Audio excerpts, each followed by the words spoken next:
So this is session 2 of premarital counseling. This is Dr. Matt Eschler, your relationship fitness coach. And like we stated in the first session, as well as that intro that we did, we want you to understand that if you're a married person and your marriage is just kind of flailing along, or it's like roommates, or you just feel like there's not enough juice or enough passion in your marriage, then this video set is for you as well. There's 8 sessions that we're going to be covering. And specifically, we did this because so many people get married without any, like even minimal instruction. And so I'm going to hit the highlights of what brings people to counseling later on in their marriage. I'm going to hit the things that if you do from the beginning of your marriage, that you will not have to like come and get me to coach you through some rough patches. You'll be able to have all the skills necessary. And I'm going to give them to you free on YouTube. So there you go. And session 1 was all about creating a North Star, or creating that ideal governing purpose for your relationship. We talked a little bit about needs and how everyone has thousands of needs. And here in session 2, we're going to talk really specifically about how to communicate. So the foundation, once you know who you are and you've got this idea of who you are, who you want to be in your relationship, then the second level is learning to communicate, learning how to unflood, learning how to communicate about difficult things without getting flooded, learning how to take a time out if you do. Most important, learning how if you see your companion getting flooded, that you can help them unflood by soothing them and helping them through using your own skill set to help them soothe and relax and literally lean into the relationship so that it can be like wildly successful throughout your life.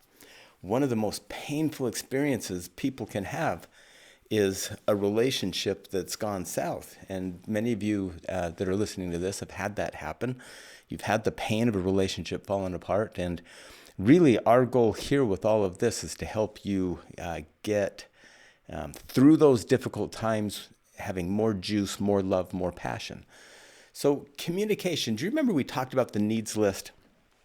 And some of you wrote down your top 10 needs to be happy. And really the thing that I noticed that happens after about 6 years, right in there with couples, and then it really doubles down if you're not careful around year 19.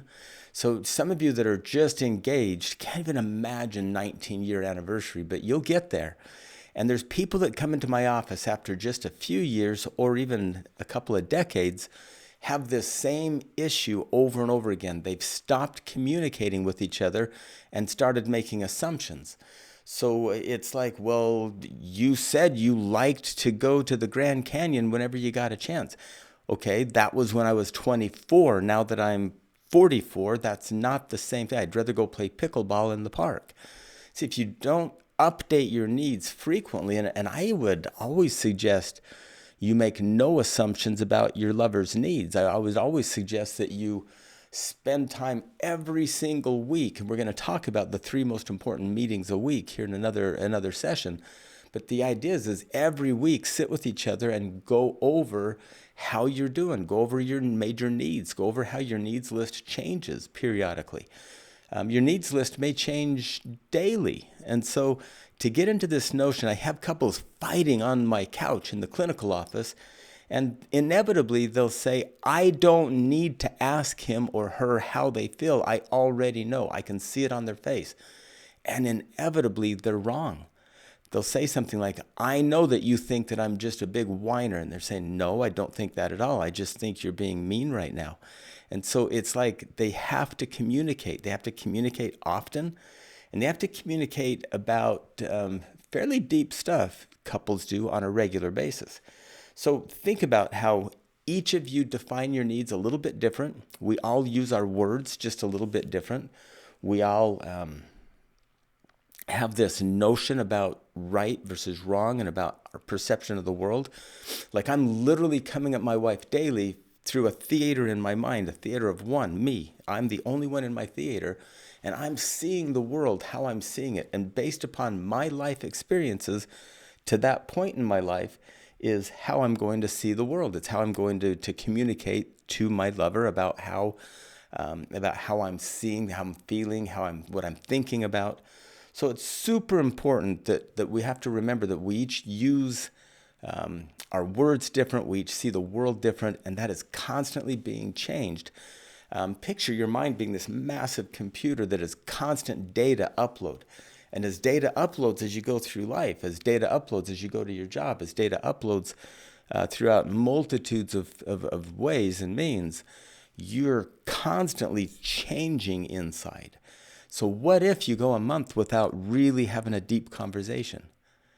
I mean, how many of you have gone a month without a deep conversation with your spouse? How many of you have gone a whole month without sharing a little mini report card with each other? And what I mean by report card is, how am I doing? How am I doing at meeting your needs? And then listening. How are we doing as a couple from your perspective? And then I listen. What is it that makes you really happy? What drives laughing out loud? What drives a sense of joy? What drives intimacy for you? And then I listen. That's getting a little mini report card. And in the world of finance, they call these key indicators. These key indicators are like, what is payroll? What is income? What is cash basis versus accrual? These are key indicators in the finance world. Where in the marital world, there is, how's our intimacy? How is my needs getting met? How are our collective needs getting met?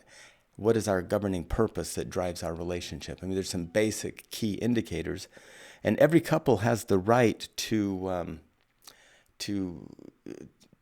define their own personal key indicators. Okay, so once you've done that, and once you've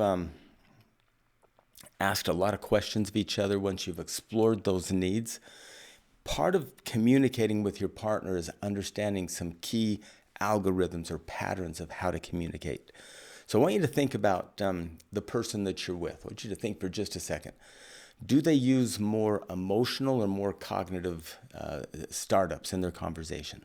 Because it matters. If I say, I think that I'd like to retire. I think that I'm starting to wind down just a little bit. And my wife jumps in and starts asking me how that feels. It moves my mind because I'm thinking about it. I probably am feeling, but I want to talk about her thoughts about it. So if I start the conversation and I start it with my thoughts, it would be really cool if she would engage in the thought process and share how she thinks about it. What does she think about our financial situation? What does she think about the things that we would do once we retire? Or let's say you're just starting out in your relationship and your lady friend looks at you and says, I just feel really happy and content when I am snuggling with you watching Netflix. And then what if he says to her, well, what do you think about the show that we're watching? Do you think it's any good? So he went straight to a cognitive thinking statement after she did a deep emotional disclosure that helped her feel vulnerable.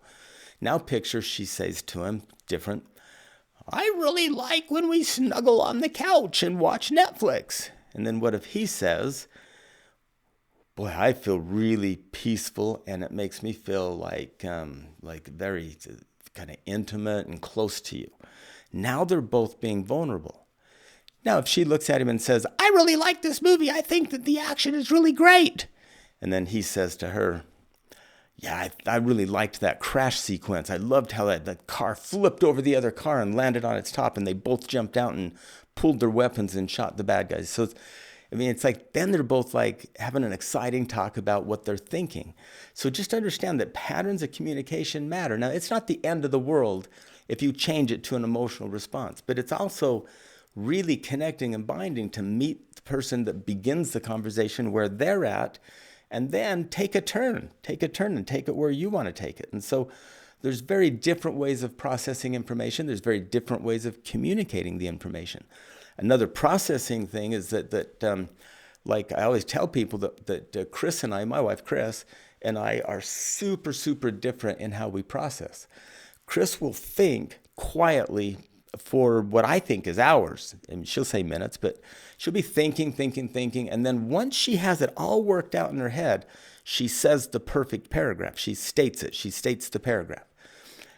During the thinking moments, I'm wondering, what are we having a conversation? Why is she so quiet? And then I realize she's not being quiet. She's processing quiet. She's processing internally. So she's what I would call an internal processor. I'm an external processor. So I'm the opposite of her. I say a whole bunch of stuff and I just keep saying it. And then by the time I'm done, the last paragraph that I say is how I'm really thinking and feeling. Everything else is just hearing how it sounds out loud and then discarding, keep, discard that sentence, keep. So she could literally think that I was lying at the beginning about how I feel or lying about what I'm thinking, because at the end, it sometimes is different than how I started. And what she's learned to understand is, in my world, I have to hear how it sounds and look at her facial expressions as I say it, and then I fix it as I go. So really, the last couple of paragraphs is how I'm really looking at the circumstance. And so I'm an external processor. I have to hear myself say it. She's an internal processor. She has to think through it and then say it perfectly the first time. We're not broken, neither of us. We're just different. Now, once we understood this, I give her plenty of time to process internally. Every once in a while, I'll say, share the thoughts that you're processing. And she'll go, no, because I don't know what I want to say yet. And to me, that's the most foreign thing in the world. You don't know what you want to say yet? We'll just throw it out there and fix it. And she resists that because she really wants to get it nailed and then say it. And sometimes she'll change her mind even then. And for me, she sometimes says, well, why don't you just not say anything until you know what you want to say? And I say to her, because it's literally impossible for me. It's literally impossible for me to just think, because I've got so many thousands of thoughts in my head. To think through one silently, it just gets all mushed with the other thousands of thoughts. And for somebody that processes internally, that doesn't make sense. And for somebody that processes externally, so understand your spouse and how they look at the world. Understand your spouse, and that way you can really get to know the patterns and the algorithms and how you look at the world. So just understanding that those different processing avenues and those different ways of seeing the world are very real. And it's not so much gender related as it is personality or person related. And so understand that. Understand that it is how it is what it is. And if you can nail that, you'll have a wonderful marriage. You'll communicate better. You'll get along better. And so what I want you to do for a moment is talk with the person that you're going through this series with. Talk with your lover, your best friend, your spouse. If you're newlyweds, the person you're engaged to, and ask how you process. Ask, do you like to think through things before you say them, or do you like to just blurt everything out and fix it as you go? And the other one you want to ask is just notice, do they lead generally with emotional statements or with cognitive statements? Now, just remember, sometimes people get a little messy. I feel like going to Walmart. You can't feel like going to Walmart. I feel hungry. I feel lonely, so I think I'll go to Walmart and meet some people. Or I feel hungry, so I think I'll go to Subway and get a sandwich. Shameless plug for Subway. I need to get a sponsorship there. Not the point. Point is you have to listen to what comes after the feel or think to make sure that they're not just using the feel word inappropriately or in an incorrect place. But it's no big deal. But just wonder, do they share emotion first and generally lead with how they're seeing the world through an emotional lens? Or do they lead with a cognitive? And so just really whoever starts the conversation gets to have their way on that. So get together, decide how you process. Is it emotionally or is it cognitively? And also decide how you process the stuff up in your head, or do you process out loud? Now, the second thing is, this is probably the key to, once you understand how you process information and put it out there into the world, then you need to literally, this is the hardest thing for couples to nail. We are so used to living in a fast-paced, really jam-packed, moving quick community or society, and we often listen until we think we understand what the person's saying, and then we begin forming our response. And that is the worst thing in the world to do.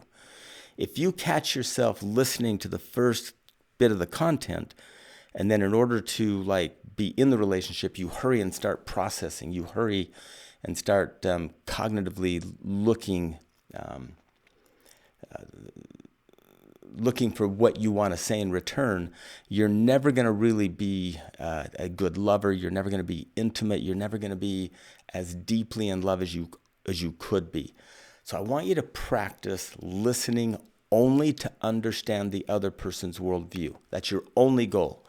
You're not listening to be right. You're not listening to find those aha moments. You're not listening to form a case against or for the person you're talking to. You're only listening to understand, okay? So I want you to think for a second. I want you to think, how often do you just purely listen to someone in order to understand how they're seeing the world and what they're processing about the world? How many times are you waiting to respond, wishing they'd hurry and finish that last sentence and give you a chance? How many of you get so impatient that you cut people off before they're all the way done because you want to share your point of view, thinking that it'll change their whole worldview? Well, your point of view might change their worldview because you're going to give them new data points, but you should still hear how they're seeing the world right now before you give them your data points. I know how hard that is when they're thinking that they're talking about a problem they have with you. Like, I feel sad that you are always late or at times late getting home from work. And then I say, okay, so what I hear you saying is that when I get home late from work, more often than not, it makes you sad. I know at work, I want you to understand that I've got this boss that like he demands that I have a daily wrap up with him right at the end of the day, and often he's late to that. And so often I don't even start that until I'm supposed to be 10 minutes on the road. And I haven't told you that because I keep trying to fix it so that I can get home earlier. And then she says, oh, so what I hear you say is that you're kind of upset with your boss, but you can't just leave because he wants... See, now I've added data points. She'll start to update how she sees me. But if I cut her off, she's going to like feel disrespected, flooded. She's not going to hear anything but I care more about my work person than I do about her. And then we're just going to blow up. And so the idea behind this whole thing is listen and listen all the way through. Listen to understand what they're thinking. Listen to understand what your partner's feeling. Don't listen to correct. Don't listen to respond. Listen to just gain a complete understanding. And I don't want you to worry about forgetting your worldview while you shut it down and listen. You'll remember it. So then after you summarize and are told by your partner that you understand them. So they'll say a paragraph, and there's a couple of things I'll get into in just a moment about some problems that come with this. But they'll say a paragraph or two. You'll summarize and reframe in your own words what you've heard. They'll either confirm that you understand them and feel really good about you, or they'll tell you there's a few things that they want to tighten up. Okay, and so that might happen. So they'll tell you the few things that you got incorrect, and you'll restate those. As soon as they affirm that you understand them, then you say, okay, I've got a different point of view I want to share, and then you jump in and share your point of view. Now, their job is to set theirs on a shelf. Their point of view that they just told you, you both know it now. You know it at a deep level. She knows it at a deep level. And so it goes on a shelf, and now she's just listening to me, listening all the way through to everything that I have to say and on the topic. Now, remember, I'm not just speaking as a rebuttal to what she said. I'm not just trying to make her wrong. I'm talking about the same topic, the same bullet point that she's talking about. And I'm sharing my worldview about that with her. She'll summarize what she heard me say, and I'll either confirm that she understands me, and I'll feel good, and I'll feel more in love, I'll feel a deeper connection, or she'll ask a few questions, or I'll clarify a few things, and then it'll get restated again. Once we both understand each other's worldview, then we see where we both agree. We see where we're both on the same page, and then you make an agreement on the rest. Okay? So I want you to think about that form of communication. How often, this is your assignment, how often do you listen to someone all the way through what they're saying? How often do you listen to where they feel completely understood? How often do you cut them off because you're waiting to respond? How often do you get impatient because you just want to be heard, and you already know where they're going. You already know what they think. In fact, I've had couples say, "I already know what he's going to say. I don't need to listen to it." And I always laugh when I hear that, because rarely do they actually know what their partner's going to say. There's some fantasy in their head of what their partner's going to say, what their person's going to say. And sometimes it's horrible, but it's rarely totally true. Sometimes there's hints of truth, but each circumstance stands alone. And so instead of saying, "I already know," what I would rather you do is say, "Let me hear your point of view." Now, one of the problems that can happen is the speaker can go on too long about 10 subjects. So speaker, when you're speaking, when you're the speaker and you have a listener there, keep it to one topic at a time. And that's a discipline. You have to discipline yourself. No matter how ADHD you are, no matter how many issues you have that's bottled up, talk about one talking point at a time. Okay? One. You can't do two. You can't do three. There's no multitasking in communication. And you got to keep it a bit short so that you don't overwhelm them with data that they can't reiterate. So the speaker might need 3 blocks to be understood, and then the listener can share theirs on 3 blocks. If you can take turns on 1 block at a time, great. But sometimes you have a lot of data about a topic, and so you give it to them in 3 groups, and then the person confirms that's listening that they understand the 3 groups. So that's one thing. That's one thing that gets in the way a lot. So watch out for the one issue stirring up contention about 9 other issues. Keep it to the one, and then let the domino effect happen and it knock down the other 9 all on its own without even having to put them all on the table at once. Okay, so watch out for triggering other issues and going into overwhelm. You got to keep it on one topic at a time, and watch out for this one's another super tough one. So as you communicate, you have to be accountable for what's going on for you. If I say to my wife, "You never really care about my rest needs on Saturday. Like, you always have a bunch of chores and junk that you have stored up for me to do, and sometimes I would like to have some choices, and I'd like you to just..." So notice I'm doing a lot of you statements, a lot of you, and always. How often when you're talking with someone on a topic that you're really kind of flooded and upset about, do you slip into not being accountable for your side of the street, but saying, "You do this and you do that and you're this"? How often does your person respond well? They usually come back, "I don't always do that. I don't know what you're talking about." And so it becomes this big fight. What I'd rather you do is be accountable for what's going on in your world. So I think we do too much on Saturday. I think that I haven't given you enough information about how I need to have some time on Saturday to myself. I need to have a little bit of time on Saturday to just rest and shut my brain off. And I know we have chores to do, and I know there's stuff to do around the house. I get that. But can we work on doing those things another time besides Saturday day? Can we just have a day off that day?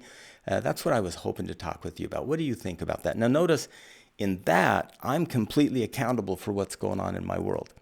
I'm accountable for my rest needs. I'm not saying you don't care about my rest needs. I'm saying I have rest needs. So many of us, when I meet finally on my couch in high conflict with couples, they're in this mode of, "You don't care about me. You don't care about what I need to get done. You don't care about how busy I am." Instead of, "I feel overwhelmed with my work. I feel overwhelmed with how busy I am. And I feel like I have a disconnect with you on how to communicate that." See, we're both saying the same thing. One of them's through a lot of blame in you, and one of them's being purely accountable for, "I'm part of the system." So if you can stay accountable, if you can stay out of slipping into all or nothing language, if you can stay away from slipping into the you statements and stay with the I statements. And it can even be, "I feel frustrated when you walk by the trash can and it's overflowing and you don't just take it out to the dumpster. One of us has to. And it seems to me like I'm expected to. I don't know exactly how you look at it. Can you share with me what you're thinking when you just walk by it? So I'm asking you about a problem that I think you have, but I'm owning it that I think you have a problem. You might not think so. You might have a whole different point of view. So do you see how being accountable causes a peaceful conversation about tough subjects? And it's hard to argue with I feel sad when I watch this happen. They can't say you don't feel sad or frustrated. They can't say that you don't feel annoyed. They can say, I'm often thinking about the 20 things I've got to get to and I don't notice. I'll be more mindful. They can do all kinds of things. But really, if we just listen to each other and we keep it to our side of the system, and if you always look at it through systems lens, like what I mean by a systems lens to all you newlyweds and you other folks that are out there listening to this, is there's two halves to a system. There's my side of the street and your side of the street, and then we connect. And I can only clean up my side of the street. I can ask you about your side of the street. I can ask you to take a look at it, but I can't do it for you, or my anxiety just goes up because that means I'm trying to control you. So as long as I stay on my side of the street and I talk through my lens and I ask you and I challenge you about your side of the street, we're going to get along famously. So remember, once you communicate, once you get everything out, if it's on a problem, you always end with some kind of an agreement. Now, agreements aren't set in stone. Agreements are things that you can do for a week and then rehash and relook at it. You can do it for a day and then relook at it. You can try it for a year and then come back and relook at it. But have some kind of terms of a negotiated agreement at the end of every difficult conversation. It might be that we're just talking about our dreams for the future. Then there's no agreement at the end. There's more just a knowledge in what each other's seeing. So if it's a problem you're trying to solve, end with an agreement no matter what. Don't leave the conversation without a solid agreement. If you're just sharing data to get to know each other, you end with further light and knowledge about each other. So these updates, people ask me about how many hours a week do you spend communicating with someone you want to maintain a relationship with? Well, relationships need about 19 positive interactions for every one negative, and they need about 10 to 15 hours a week of focused communication. Now, many of you don't talk all week. You're so busy. You talk to your kids, you talk to your workmates, but not each other. When I say 15 to 20 hours a week of communicating with each other, that's like a part-time job. But think about it, 30 minutes here, 30 minutes there, a couple of hours on a Saturday to just do your couples counsel, and then a 5-hour date. It adds up. If you do it right, you'll have plenty of time and attention, and you should never get so busy in your life. You newlyweds, never get so busy in your life that you can't spend that time with each other. While you're dating and in love and just everything's brand new, it's easy to spend 20 hours. You do day dates when you're young and just starting out. Why not continue doing day dates throughout your relationship every week? Why not do a good 5-hour date? Why not do a good couple of solid hours of making sure you're staying in touch with each other and talking about problems and talking about good things? And why not every night spend a couple of, like a half hour last thing at night in a ritual talking with each other? And at every crossroads, spend 3 or 4 minutes just giving each other high points and low points of your day. So stay in love, learn to communicate, continue that communication. That's session 2. And we're going to jump into session 3, where we're going to talk specifically about the 3 mandatory meetings you want to have every single week for the rest of eternity. All right, there you go. There's session 2. Thank you so much. We'll talk to you again. This is Dr. Matt Eschler, your relationship fitness coach. Hit subscribe down below. Jump back and look at some of our other videos that we've got, and I hope you subscribe. We're going for 7 subscribers, and as soon as we get that, we'll go for 30, and then we'll go for 50, and I want to get to 11 million before I'm done. And we'll talk to you again. Tell your friends about us, and again, thank you tons. We'll see you next time.